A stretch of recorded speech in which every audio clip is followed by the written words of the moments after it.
आज मैं इस कार्यक्रम में आकर दिल से कह सकता हूं कि अगर देश की और हिंदुस्तान की संस्कृति को बचाने के अंदर प्रथम कदम अगर किसी ने उठाया है तो वो उत्तराखंड के लोगों ने उठाया। जैसे समस्त उत्तराखंड मुझे यहां पे सामने दिखाई दे रहा है, किस प्रकार से हमारी जो संस्कृति है जिसको देश को जिसके बनाने में रोकने के अंदर बहुत बड़ा उपयोग रहा है। आप इसी प्रकार विश्व के अंदर फैले और उत्तराखंड के गुणों को, उत्तराखंड की संस्कृति को फैलाएं, जिससे हमारे हिंदुस्तान की संस्कृति का बहुत बड़ा प्रचार प्रसार हो सकता है। लेकिन मैं आपसे एक आह्वान और भी करता हूं। आप किसी कारण से उत्तराखंड से प्लान किया होगा, आज पुनः आप उत्तराखंड की ओर जाइएगा। उत्तराखंड आपको पुकार रहा है, उत्तराखंड आपको बुला रहा है।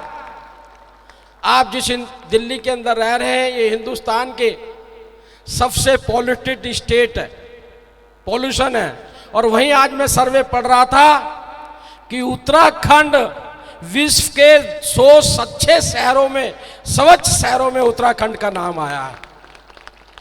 ये आप ही के कारण से हुआ है। आज जिस प्रकार से जो उत्तराखंड के आंदोलनकारियों ने, उत्तराखंड के निर्माताओं ने अपना बलिदान देकर इस जैसा उत्तराखंड का एक सपना सजोया था, आज मुझे लगता है कि वो उत्तराखंड उस ओर बढ़ रहा है। हम उत्तराखंड में 4 धाम की बात किया करते थे, केदारनाथ की बात किया करते थे, बद्री विशाल की किया करते थे, यमुनोत्री और गंगोत्री हमारे 4 धाम हैं। लेकिन उत्तराखंड के युवाओं ने सेना के अंदर जाकर, हर परिवार से सेना में जाने के बाद सेना का जो गौरव बढ़ाया है, हमने वहां पे 5वां धाम सैन्य धाम बनाने का काम किया है।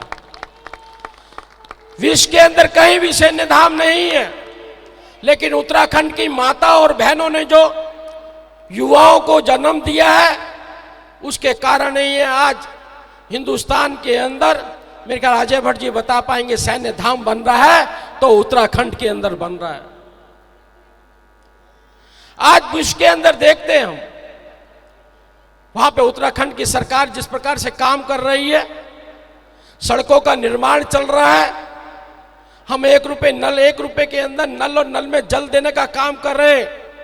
वो इसलिए कर रहे हैं, किसी भी अभाव के कारण, किसी भी कारण से उत्तराखंड से लोग नीचे आए हो, मजबूरी के अंदर आए हो। लेकिन आज उत्तराखंड में हम पलायन को वापसी उत्तराखंड की ओर मोड़ने में कामयाब हो रहे हैं। मैं कल भी एक उत्तराखंड की एक बैठक में था, वहां पर लोग बता रहे थे कि आज उत्तराखंड के अंदर डिग्री कॉलेज है, IIT है, मेडिकल कॉलेज है, अनेक ऐसी सुविधा है जिस सुविधा के अभाव के अंदर हम उत्तराखंड से नीदर दाएं बाएं आए। लेकिन 2 एम्स, अभी बताया कि 2 एम्स भी खोले गए हैं। आज उत्तराखंड आपको, उत्तराखंड की गोद, माता की गोद आपको पुकार रही है। आइए आज उस उत्तराखंड का हम निर्माण करते हैं जो उत्तराखंड के आंदोलनकारियों ने सपना देखा था। इसलिए मैं आपको बहुत बहुत निवेदन करता हूं, बहुत बहुत प्रार्थना करता हूं कि आप ही हमारी धरोहर है। नरेंद्र मोदी जी बहुत प्यार करते हैं ऐसे लोगों को जो हमारी संस्कृति को आगे बढ़ाने का काम करते हैं। आपने अपनी भाषा को 8वीं सूची में डालने की बात कही है। मुझे मालूम है नरेंद्र मोदी जी ने शिक्षा के माध्यम से ऐसा एक अभियान चलाया है कि केरल की भाषा कश्मीर में पढ़ी जानी चाहिए, कश्मीर की भाषा पंजाब में पढ़ी जानी चाहिए, पंजाब की भाषा साउथ के अंदर पढ़ी जानी चाहिए। और मुझे लगता है जो विषय अजय भट्ट जी ने आगे बढ़ाया है, मैं पूरी की ताकत से उनसे कंधे से कंधा मिलाकर उत्तराखंड की भाषा को भी पूरा हिंदुस्तान पढ़े, इसके लिए मैं संघर्ष करेंगे।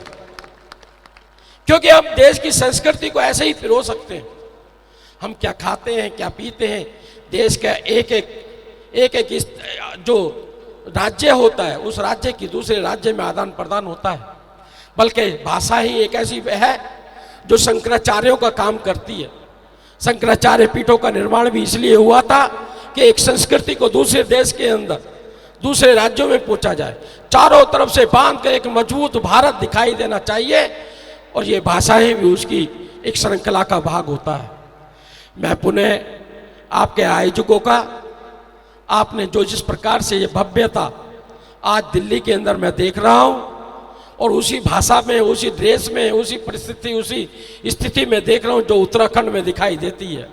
आज हमारी माताएं बहनें किस प्रकार से सज धज कर आई हैं, वो लगता है कि उत्तराखंड, कभी उत्तराखंड में हम भी जाते हैं, स्वागत होता है तो वहाँ पर भी ऐसा लगता है।